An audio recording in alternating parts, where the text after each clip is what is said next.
Voice of God వాక్య సందేశాలు శ్రద్ధాసక్తులతో ఆలకిస్తున్న మీ అందరికీ యేసుక్రీస్తు వారి ఉన్నతనామం పేరిట శుభాలు వందనాలు తెలియజేస్తూ ఉన్నాను. మన తండ్రి అయిన దేవుని నుండి ప్రభు అయిన యేసుక్రీస్తు నుండి కృపయు సమాధానం మీకు కలుగునుగాక. ఆమేన్. ధ్యాన వాక్యము యోహాను సువార్త 21వ అధ్యాయము 22వ వచనము. నీవు వచ్చి నన్ను వెంబడించుము. ప్రార్థన. దయగల మా ప్రభువా, పరిశుద్ధుడు అయిన తండ్రి, మా నోటి మాటలు మా హృదయ ధ్యానం నీ దృష్టికి అంగీకారములుగా ఉంచమని యేసయ్య దివ్యనామం పేరిట అడుగుచున్నాము తండ్రి. ఆమేన్. వాక్య సందేశము రెవరెండ్ డి వరకుమార్. ధ్యానాంశము ఒంటరితనములు. ప్రియమైన దేవుని బిడ్డలారా, పరిశుద్ధ లేఖనాలలో ఒంటరితనాలు అన్న అంశం మీద కొన్ని విషయాలు ఇప్పటికే మనం ధ్యానించుకోవటం జరిగింది. అవి దేవునికి దూరంగా ఉండటం వల్ల, అలాగే లోక సంబంధమైన స్నేహాలు, వ్యాపారాలు అనేటువంటి వాటి వల్ల పొందుకునేటువంటి ఒంటరితనాలుగా దైవలేఖనాలు మనం ధ్యానించుకొని ఉన్నాం. ఈవేళ పరిశుద్ధ లేఖనాలలో నుండి దేవుడు అనుమతించేటువంటి ఒంటరితనాలు గురించినటువంటి కొన్ని విషయాలు మనం ధ్యానం చేసుకుందాం.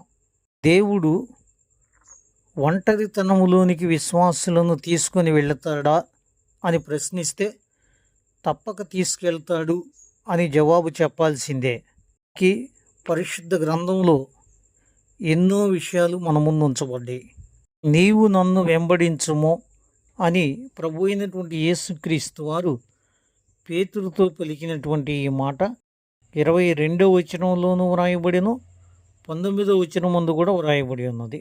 సందర్భం గమనిస్తే భోజన పంక్తిలో యేసు ప్రభు వారి రొమ్మున ఆనుకునేటువంటి శిష్యుడైనటువంటి యోహాను గురించి పేతురు భక్తుడు ప్రభు అయినటువంటి యేసుక్రీస్తు వారిని అడుగుతున్న ప్రశ్న 21వ వచనంలో, ప్రభువా, ఇతని సంగతి ఏమిటి అని పేతురు ప్రశ్నించాడు. అప్పుడు యేసుక్రీస్తు వారు జవాబు చెప్తూ, నేను వచ్చు వరకు అతడు ఉండుట నాకిష్టమైతే నీకేమి అని అని పేతురుతో అన్నాడు. నీవు నన్ను వెంబడించుమో అని చెప్పాడు. అవును దేవుని బిడ్డలారా, యోహాను భక్తుని గురించి కాదు ఇక్కడ. నీ సంగతి ఏంటి, నువ్వు నన్ను వెంబడించు అన్నటువంటి జవాబు ఈ లేఖనం ముందు మనం గమనిస్తూ ఉన్నాం. నిజమే, ప్రభు అయినటువంటి యేసుక్రీస్తు వారిని వెంబడించేటువంటి జీవితం అంటే ఒంటరిగా ప్రయాణం చేయటమే అని చెప్పొచ్చు మనం. మాటకు విధేయుడే ముందుకు నడిచినటువంటి పేతురు ఒంటరిగా ప్రయాణమై 3000 మందికి ఒక్క రోజులో బాప్తీసం ఇచ్చిన సంగతి వాక్యాలను బట్టి మనం ఎరిగిన బిడ్డలమే. అననీయ సప్పీరాల ప్రస్తావనప్పుడు పేతురు పరిశుద్ధాత్మతో నిండుకున్నటువంటి వ్యక్తిగా లేఖనాలను బట్టి మనం గమనించగలుగుతాం. క్రీస్తు కొరకు చనిపోయేప్పుడు తల్లకిందులుగా నన్ను సిలువ వేయమని ప్రభువు కొరకు హతసాక్షి అయినటువంటి వ్యక్తిగా పేతురు యొక్క జీవితాన్ని ప్రస్ఫుటంగా మనం ఎరిగిన బిడ్డలమే. పేతురు ఒంటరిగా ప్రభువుని వెంబడించటం కాకుండా వెనకడిగి వేసి ఉన్నట్టయితే గనక ఈ అనుభవాలన్నీ తన జీవితంలో దూరమయ్యాయే. అబ్రహామును దేవుడు పిలిచినప్పుడు నీవు అని ప్రస్తావించాడు. నీవు నీ దేశమును, నీ బంధువులను, నీ ప్రాంతాన్ని విడిచిపెట్టిరా. మాటకు లోబడినటువంటి అబ్రహాము ఒంటరిగానే దేవుని కొరకు బయలుదేరాడు. దేవుని యొక్క ఆశీర్వాదం అంటే ఎలా ఉంటుందో తన జీవితంలో అనుభవించాడని చెప్పాల్సిందే. దేవుని బిడ్డలారా, దేవుడు అనుమతించేటువంటి ఒంటరితనంలో ఆశీర్వాదాలు నిక్షిప్తమై ఉంటాయని మదిలో ఉంచుకొని ప్రభువుని స్తుతించాల్సినటువంటి బిడ్డలమై ఉన్నాం. ఒంటరితనమే దేవుడు మనల్ని తన ప్రణాళిక కొరకు సిద్ధపరిచేటువంటి సమయం. ఒంటరితనమే విశేషమైనటువంటి విషయాలను మనకు బోధించేటువంటి సమయం. ఒంటరితనంలోనే ఆయన నడిపింపు ఎలా ఉంటుంది అనేది ప్రతి క్షణం అనుభవంగా తెలుసుకుంటూ ముందుకెళ్తాం. దేవుని కొరకు ఒక వ్యక్తి ఈ లోక సంబంధమైన విషయాలను దూరం చేసుకొని ఒంటరిగా జీవిస్తే గనక ఎన్ని దీవెనలు అనుభవిస్తాడో, ఎన్ని ఎన్ని గొప్ప కార్యాలు ఇస్తాడో. ప్రభువు కొరకు మనం జీవించటం ప్రారంభించగానే మనతో ఉన్నటువంటి వారందరూ మనకు దూరం అవుతారు. అదే లోక సంబంధమైన జీవితాన్ని జీవించి చూస్తే అందరూ మనకు దగ్గరే ఉంటారు.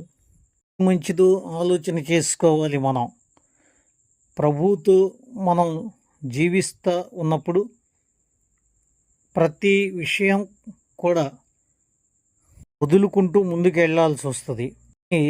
అందులో దేవుని విజయాలు చూస్తాం. ఇంకే మహిమ కలుగునుగాక. అంతేకాదు, ఆ విధంగా ప్రభువు కొరకు ముందుకు నడిచినటువంటి జీవితం ఎన్నో ఆశీర్వాదాలను మనకి మన బిడ్డలకి తీసుకుని వచ్చిద్ది అనేది కూడా సత్యమైనటువంటి సంగతిగా మదిలో ఉంచుకుందాం. అలాగే దేవుని బిడ్డలారా, యోహాను సువార్త 8వ అధ్యాయం 29వ వచనం ప్రకారం పోయిన యేసుక్రీస్తు వారు మాట్లాడుతూ, నన్ను పంపినవాడు నాకు తోడై ఉన్నాడు, ఆయనకిష్టమైన కార్యము నేను ఎల్లప్పుడూ చేయుదును గనక ఆయన నన్ను ఒంటరిగా విడిచిపెట్టలేదు అని చెప్పారు. దేవునికి ఇష్టమైనటువంటి కార్యాలు చేస్తూ ఈ లోకంతో పోరాడుతూ ఒంటరిగా నిలబడిన ప్రభు మార్గంలో నడిచేటువంటి బిడ్డలు వాస్తవానికి వారు ఒంటరి వారు కాదు.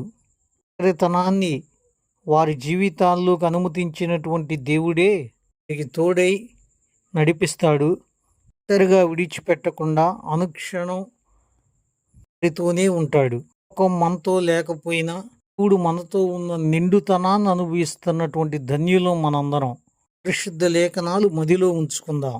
దేవుడు అనుమతించే ఈ ఒంటరితనంలో ఎన్నో ఆధ్యాత్మిక పాఠాలు మనకు నేర్పిస్తాడని, గల తన కార్యాలను మన ముందు చేస్తాడని, లోకం విడిచిపెట్టినా ఆయనే మనకు తోడై ఉండి కనబడని అంత కాపుదలని గుర్తించుకొని ప్రభువుని కనపరుద్దాం.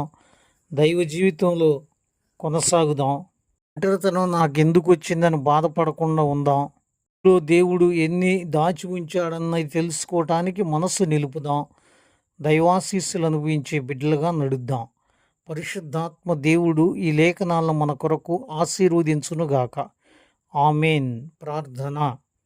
దయగల మా ప్రభువా, ప్రేమించిచ్చిన లేఖన ధ్యాన సమయాన్ని బట్టి మీకు స్తుతులు తండ్రి. నువ్వు అనుమతించేటువంటి ఒంటరితనం ఎన్ని దీవెనలతో ముడిపడి ఉందో మాకు గుర్తు చేసినందుకు మీకు స్తుతులు తండ్రి. లోకంలో ఉన్నప్పుడు అందరూ మాతో ఉన్నారు, నీతో ఉన్నప్పుడు లోకం మమ్మల్ని విడిచిపెట్టింది. కానీ దేవుని కొరకైనటువంటి ఈ ఒంటరి పోరాటంలో గొప్ప ఆధ్యాత్మిక విషయానికి వాళ్ళని సిద్ధపరుస్తున్నావని, దేవుని ఆత్మీయ విషయాలు మాకు బోధిస్తున్నావని, మంచితనాన్ని, నీ గొప్ప కార్యాలను మనము మా ముందు కనపరచటానికే దీన్ని అనుమతించావని మేము అర్థం చేసుకోవటానికి నీ కృప మాకు దయచేయమని మేము ప్రార్థన చేసుకుంటున్నాము తండ్రి. ఇష్టమైన జీవితాన్ని మేము కొనసాగిస్తూ నడిచినంత కాలం ఒంటరి వాళ్ళం అన్న భావనే మాకు అవసరం లేదు. మమ్మల్ని అలా విడిచిపెట్టవు.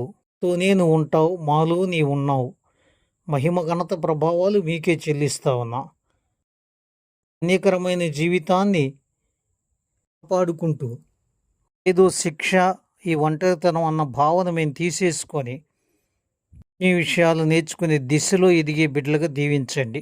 లేఖనాలు ఆలకించిన వారందరినీ ఆశీర్వదించండి. వారి విన్నపాలకు జవాబులు ఇవ్వండి. వారి యొక్క సకల విషయాలలోనూ కాపురవే నడిపించండి తండ్రి. తిరిగి లేఖనాలు ధ్యానించుకునే వరకు మీ సన్నిధి తోడు మాకు ఇవ్వమని యేసుక్రీస్తు వారి ఉన్నతనామం పేరిట అడుగుచున్నాము తండ్రి.